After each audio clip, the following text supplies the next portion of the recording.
रहीम अस्सलाम वालेकुम। उम्मीद है आप ठीक होंगे, खैरियत से होंगे। तैयब बलोच आपकी खिदमत में फिर से हाजिर है जी। आपकी ब्रेकिंग न्यूज़ अहम डेवलपमेंट पाकिस्तान के कौमी मंजरनामे से, पाकिस्तान के अदालती माज से जुड़ी हुई एक अहम डेवलपमेंट है। और वो डेवलपमेंट ये है कि सुप्रीम कोर्ट ऑफ पाकिस्तान के उन 8 जजेस की जानिब से जो है वो इलेक्शन कमीशन की जो मखसूस नशिस्तों से मुतल्लिक दरख्वास्त थी उस पर वजाहत जारी कर दी है। और वजाहत में वाज़े तौर के ऊपर लिखा है कि ये 41 मेम्बरान जो है इनका जो है फिल फोर, यानी कि वो मेम्बरान जिन्होंने पार्टी सर्टिफिकेट जमा कराया उनका जो है वो जारी किया जाए, नोटिफिकेशन जारी किया जाए और उनको तरीके इंसाफ का रुकन तस्वर किया जाए। और साथ ये भी इलेक्शन कमीशन ऑफ पाकिस्तान को बाउंड कर दिया गया है कि ये मेम्बरान जो है वो तरीके इंसाफ से हैं और तरीके इंसाफ के चेयरमैन जो है वो बैरिस्टर गौहर हैं। अब बैरिस्टर गौहर कैसे चेयरमैन है? इलेक्शन कमीशन ने तो ये कहा था कि वो तो चेयरमैन नहीं है, लेकिन सुप्रीम कोर्ट ऑफ पाकिस्तान के इन 8 मोअज़्ज़ज़ जज साहबान की जानिब से, जिनकी कमान सही मंसूर अली शाह के हाथ में, उन्होंने इलेक्शन कमीशन को कहा कि आप अपने जो है वजाहत में या अपनी दरख्वास्त में ये तस्लीम कर रहे हैं कि चेयरमैन जो है वो बैरिस्टर गौहर है। और इलेक्शन कमीशन ने तो ऐसी कोई दरख्वास्त दी ही नहीं है, उसने तो कहा ही नहीं है, वो तो यही कह रहे हैं कि उसका चेयरमैन नहीं है। बहरहाल सिंपल सी बात है कि उन्होंने ऐन उस लम्हे पे ये वजाहत जारी की है जब इनको पता चला है कि पार्लिमान अपना नंबर गेम पूरा कर चुका है और वो इनका तदारुक करने लगा है।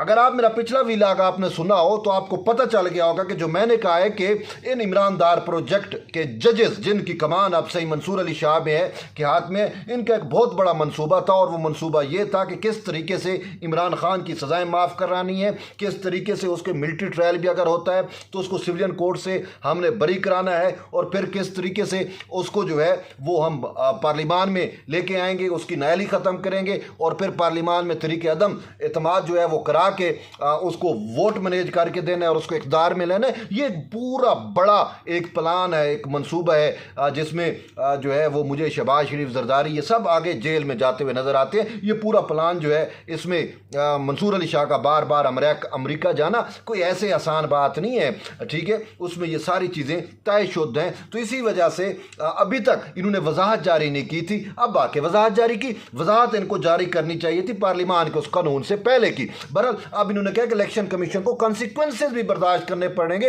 उसको थ्रेट भी कर दिया, उसको धमकाया भी है, उसको डराया भी है और कहा है कि इनके नोटिफिकेशन भी फिल फोर जारी किए जाए। ये इलेक्शन कमीशन ऑफ पाकिस्तान से को पे उन्होंने तलवार लटका दी है। तो ये तो सही मंसूर अली शाह और इन 8 जजेस ने किया है। अभी मैं कमरान मुर्जा को सुन रहा था जो JUIFA के सीनेटर भी हैं और सुप्रीम कोर्ट के सीनियर वकील भी हैं, वो कह रहे थे कि इन जजेस ने ये जो वजाहत जारी की है क्या ये फुल कोर्ट की है? फुल कोर्ट में तो और भी जज थे, उनसे तो इन्होंने राय नहीं ली। इन्होंने इन चैम्बर अगर वजाहत जारी करके दे दी है तो इसका मतलब है कि जजेस गिरोहों में बढ़ चुके हैं और इसकी कानूनी अहमियत नहीं है, ठीक। अब दूसरी सीमत पे आ जाते हैं कि इलेक्शन कमीशन ने ये जो वजाहत मांगी थी वो पार्लिमान का कानून आने से पहले मांगी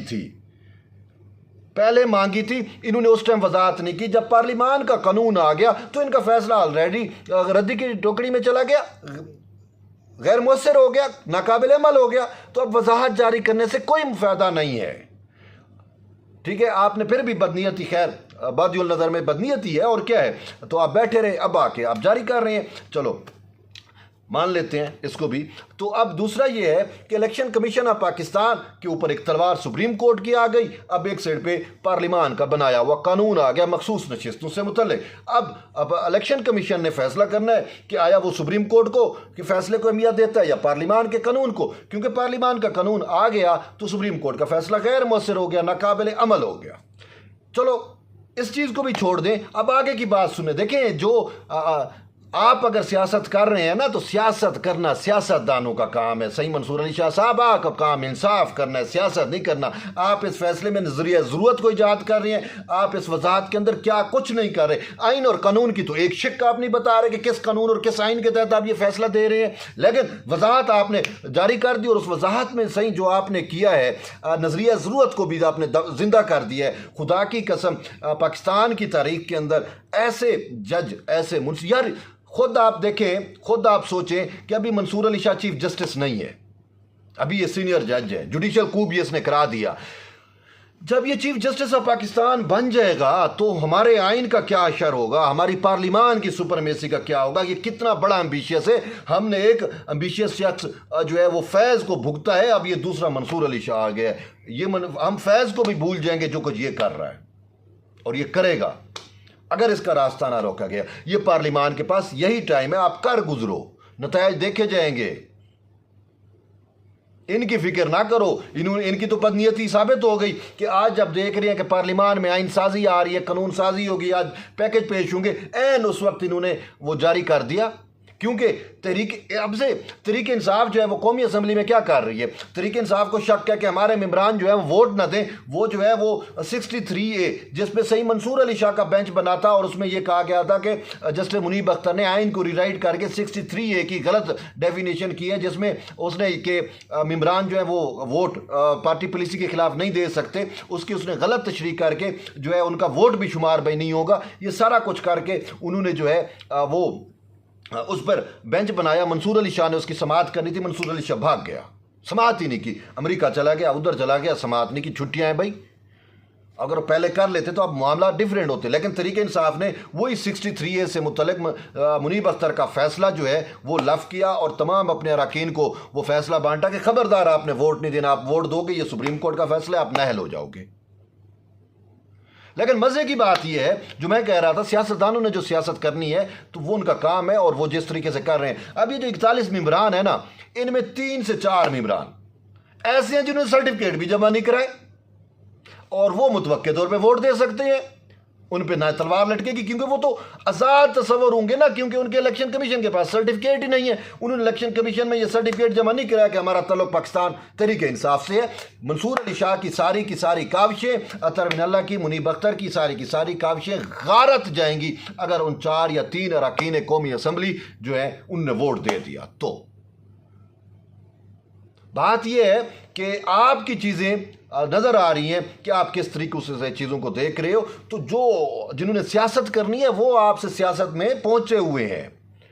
आपका काम इंसाफ देना था, सियासत करना नहीं था, लेकिन आपने सियासत को चूज़ किया है। तो अब जो सियासतदान हैं उनके ऊपर फ़र्ज़ है, उनका ये फरीज़ा बनता है, चाहे वो फजल रहमान है, चाहे वो जरदारी साहब हैं, चाहे वो शहबाज शरीफ है, उनका अब ये फरीज़ा है कि अब आपने इनका मक्कू ठपना ही ठपना है। आप देख रहे हो कि ये किस तरीके से इतना पर्सनल हो गए हैं कि एक पूरी सुप्रीम कोर्ट का अम्ब्रेला लेकर ये तहरीक इंसाफ के लिए किस हद तक जा रहे हैं। 2 मोअज़्ज़ज़ जज सुप्रीम कोर्ट के कहते हैं, मुनीब वो अपना जस्टिस नईम अफ़गान और जस्टिस अमीनुद्दीन खान, कि इन्होंने मावराए आइन फैसला दिया है। तो यही है, अगर आपने रास्ता ना रोका तो फिर वो जो अमेरिका, इसराइल और वो जो पूरा प्लान है जिसमें Mansoor Ali Shah totally on board है, वो उस प्लान के मुताबिक PTI के चेयरमैन इमरान खान को दोबारा इक़्तिदार में कैसे लाना है, और जब वो इक़्तिदार में आ गया तो फिर शहबाज शरीफ का क्या होगा, फिर जरदारी साहब का क्या होगा, फिर फजल रहमान का क्या होगा, ये सारी चीज़ें फिर आप खुद अपने लिए तय कर लें। तो इसी वजह से आप इनके प्रेशर टैक्टिक्स में ना आए। अब आपको पता चल गया है कि ये जज ना आइन को मान रहे हैं, ना कानून को मान रहे हैं, ना अपनी सुप्रीम कोर्ट की रिवायात को मान रहे हैं। ये किसी हद तक भी जा सकते हैं। तो इसी वजह से इनके प्रेशर में या दबाव में आने की बजाय आपने जो करना है कर गुजरे। वो 3 या 4 अरकान कौमी असम्बली जिन्होंने अपना सर्टिफिकेट जमा नहीं कराया, उनको साथ मिलाएं और तरमीम करें और इनका मक्कू ठप्पें, बस। तो बहरहाल ये अभी अहम अपडेट है। तो मज़ीद अभी हम डिटेल आपके साथ शेयर करेंगे। बहरहाल एट द एंड यही है कि जुड़े रहिए तैयब ब्लॉग्स के साथ। मिलते हैं एक नई वीडियो, तब तक के लिए इजाज़त दें। अल्लाह हाफ़िज़।